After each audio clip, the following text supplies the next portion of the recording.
नमस्कार दोस्तों, आज मैं आपको जानकारी देना चाहूँगा स्पेस के बारे में, यानी कि एस्ट्रोनॉमी के बारे में। बहुत सारे लोगों को इसके बारे में पता है, पर मैं थोड़ा कुछ डिफरेंट बताना चाहूँगा इसके बारे में। जो एस्ट्रोनॉमी होती है उसे स्टडी ऑफ स्पेस की हम स्पेस की स्टडी करते हैं। उसे रशियन भाषा में कॉस्मोलॉजी भी कहा जाता है, कॉस्मिक स्टडी।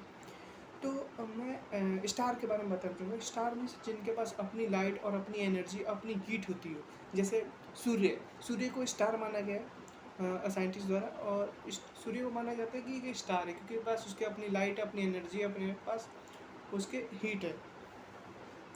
तो सूर्य बनने से पहले वो एक बाद वो हीलियम और हाइड्रोजन का एक क्लाउड था जो कि पूरी जगह फैला हुआ था, जिसे नेबुला, यानी कि हिंदी में इसे निहारिका कहते हैं।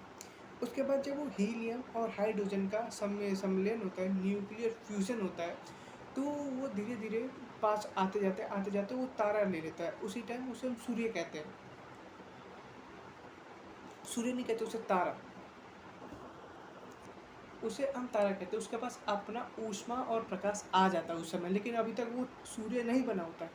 उसके बाद वो उसका सरफेस जो टेम्परेचर होता है, जो उसका बाहरी टेम्परेचर होता है, वो 6000 डिग्री सेल्सियस होता है, जो कि मेटल का चौथा स्टेट प्लाज्मा होता है, जिसमें सॉलिड लिक्विड गैस, एक प्लाज्मा और एक बोन आइंस्टीन होता है। जो सबसे ठंडा और सबसे गर्म वाला होता है प्लाज्मा, जो इसकी स्टेज पे पहुंच चुका होता है।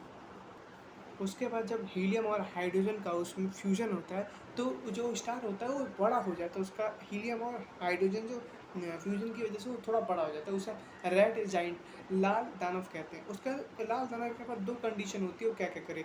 एक हो सकता है वो अपना जो तारा है उसे चमकना कम करे, या फिर वो तारा बड़ा हो जाता है। एक बार दोनों कंडीशन को ध्यान से देखते हैं। अगर मान लीजिए चमकना कम कर देता है, जब वो चमकना कम कर देता है उसे हम सफ़ेद वामन कहते हैं, वाइट ड्वार्फ। वो जब उसे थोड़ा थोड़ा चमकता है उसमें, पर चमकना कम कर देता है, उसे हम वाइट ड्वार्फ, सफ़ेद वामन, जीवाश्म तारा कहते हैं। और उसके बाद वो धीरे धीरे चमकना कम देता है, तो पूरी तरह चमकना ही कम कर देता है, उसे हम कहते हैं ब्लैक ड्वार्फ, काला वामन। उसमें अपना पूरी तरह चमकना बंद कर दो, ऐसा मान लेता है उस टाइम स्टार की डेथ हो चुकी है। ये एक पहला कंडीशन हो गया जब वो अपना चमकना कम करते हैं। एक ये भी कंडीशन हो सकता है कि उसका जो साइज़ है वो बढ़ जाए। जब वो तारा बड़ा हो जाता है, वो बहुत ज़्यादा बड़ा हो जाता है, उसे हम कहते हैं विपोष्टक तारा, अभिनव तारा। इसे इंग्लिश में सुपरनोवा कहते हैं। इसमें बहुत बड़ा तारा हो जाता है, बहुत ज़्यादा। तो अगर बड़ा हुआ है तो फिर आगे चल के इसके अंदर ऐसी फ्यूजन होती है कि तारा फट जाता है, और फटने के बाद वो तीन चीज़ों में कभी कभी तीन चीज़ें बन जाती है उसकी।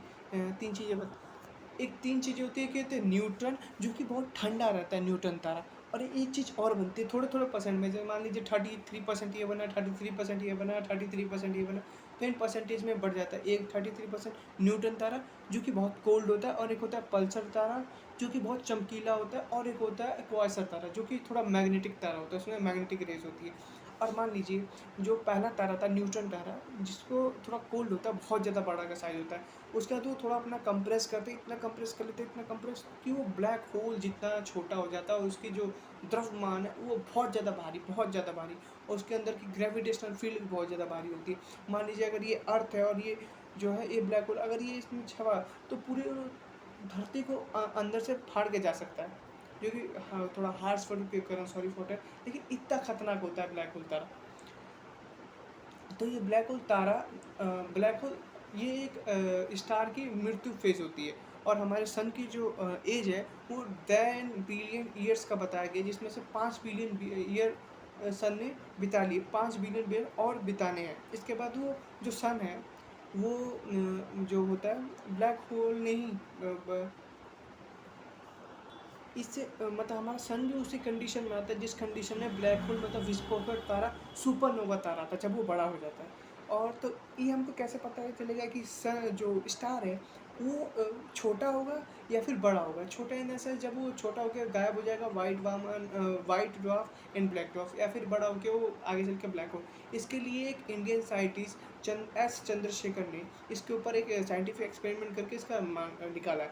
अगर 1.44 मल्टीप्लाई मास ऑफ सन अगर इससे छोटा होता है तो वो वाइट ड्वार्फ की तरफ जाएगा, और इससे बड़ा होता है 1.44 मल्टीप्लाई मास ऑफ सन, इससे बड़ा होता है तो वो जो ब्लैक होल की तरफ जाएगा, मतलब उस वाले जब वो बड़ा हो जाता है।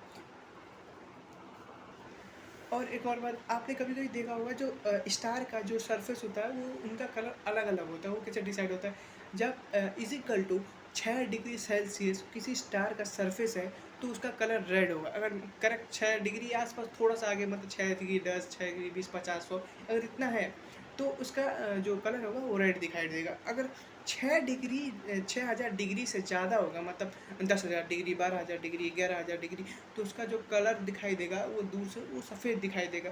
और मान लीजिए उसका कलर लाखों में चला गया, 1 लाख डिग्री, 2 लाख डिग्री उसका जो सरफेस, तो उसका कलर है वो नीले में दिखाई देगा। तो इस तरह से जो स्टार का सरफेस का कलर इस तरह से बदलता रहता है आगे चल चल के। तो इस वीडियो में इतना ही। तो थैंक यू वेरी मच।